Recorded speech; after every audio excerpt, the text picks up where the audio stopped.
Okay mga ka-trigger, ito ang inyong Pinoy Firearms Instructor. Magtuturo ulit sa inyo ng isang maliit na problema tungkol sa Glock. Ang problema nito ay naputol yung kanyang disconnector spring yung nando sa loob. So, napakadaling gawin ito, hindi kayo gagastos. At kailangan lamang ninyo ng dalawang tools, itong dalawa na to, at saka pamtanggal ng pin. Okay, bago natin gawin yan, isa munang palaala na huwag ninyo akong hanapin sa Pilipinas para do sa mga bago pa lamang para kunin ang aking serbisyo sapagkat ako'y 20 years na dito sa abroad, dito sa Kuwait na firearms instructor, gunsmith dito sa Mayadin Shooting Range. At kung kayo nasa Kuwait, bisitahin ninyo yung Mayadin Shooting Range para ma-experience ninyo yung aming mga baril dito. Kahit anong lahi po pwedeng pumutok dito. Okay? At doon sa mga nagtatanong ng mga parts na mabibili sa gun store po kayo magtanong. Lalo tigit doon sa nagtatanong sa akin at parang namimilit pang bumili ng baril. Hindi po tayo gun runner. Tayo lamang po ay nagmamagandang loob na magturo ng basic gunsmithing para doon sa ating mga kababayan na namumroblema tungkol sa kanilang mga firearms na nahihirapang humanap ng mga gunsmith. So ayan, at maraming salamat doon sa mga nanood ng aking videos, at please pakishare at ang pakiusap ko lamang huwag na ninyong skip ang mga ads pagkat meron tayong charity. Ako ang gusto ko talaga ay maging charity vlogger at ako may tinutulungan na 6 na estudyante. Ang kinikita ko sa YouTube ay hindi pumupunta sa aking bulsa kundi tinutulong ko rin sa mga estudyante na yan. So ayun lang ang aking pakiusap sa inyo sapagkat libre naman itong pagtuturo ko sa inyo. At kung kayo may mga katanungan, tingnan ninyo aking mga videos, napakarami niyan, halos 200 na yan.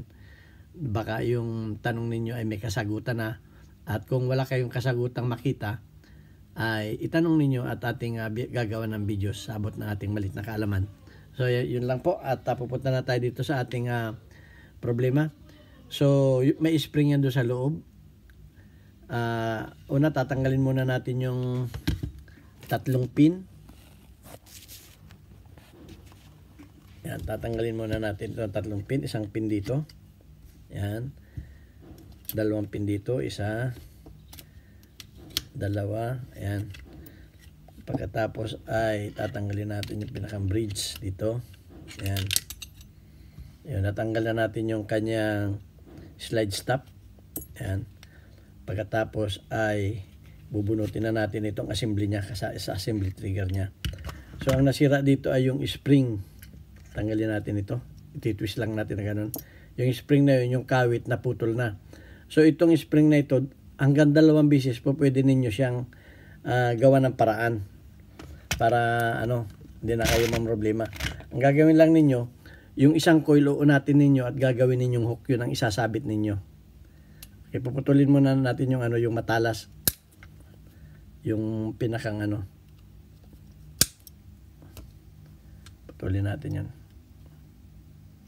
Sobra niya. Ayan.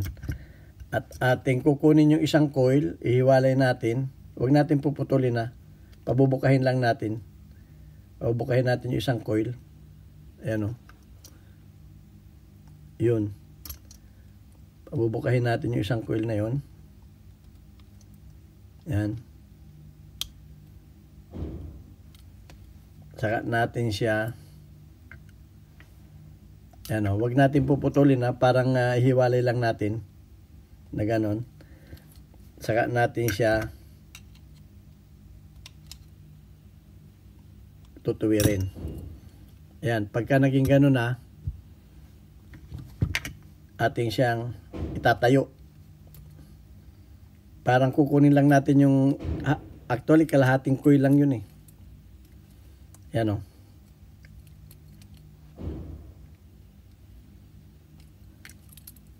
Dali, nagkabulbul na. Yan, tatayo lang natin na ganun. Ayun na. Okay, meron na siyang kawit. Nakakawit na siya. Ayun, yun. Yun ang ikakawit natin doon sa frame niya. Tingnan lang natin itong isa. Mukhang naputol na itong isa na to eh. Itong nasa ilalim na to.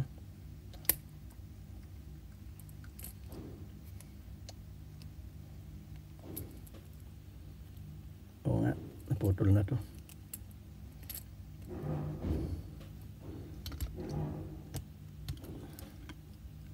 Yan.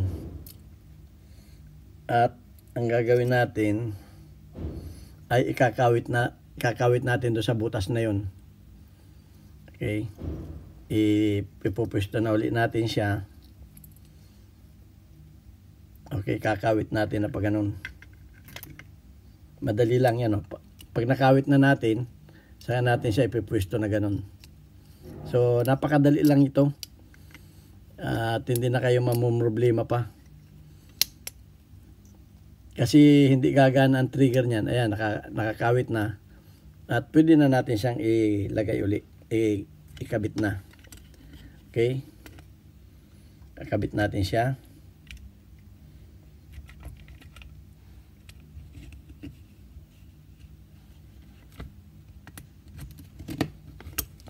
Ayun. Unahin na natin yung pin dito sa likod.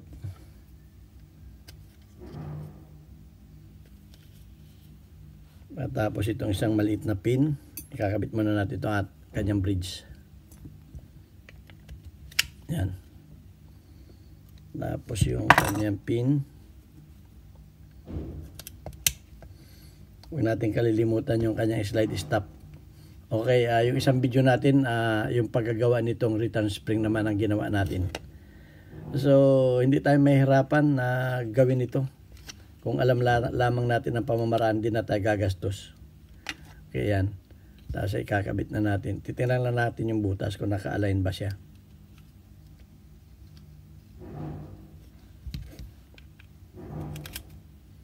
Yun. Titingnan lang natin itong kung gumagana to. Ayan. Pagkatapos niyan ay pwede na natin siyang subukan. Okay.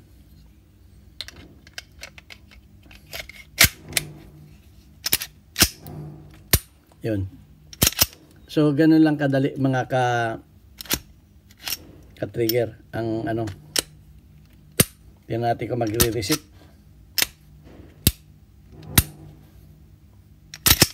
Yan. Okay. So, napakadali lang yung ginawa natin, napakasimple, pero napaka-importante. Kahit masiraan kayo sa shooting range, kung meron kayong dala nito, solve.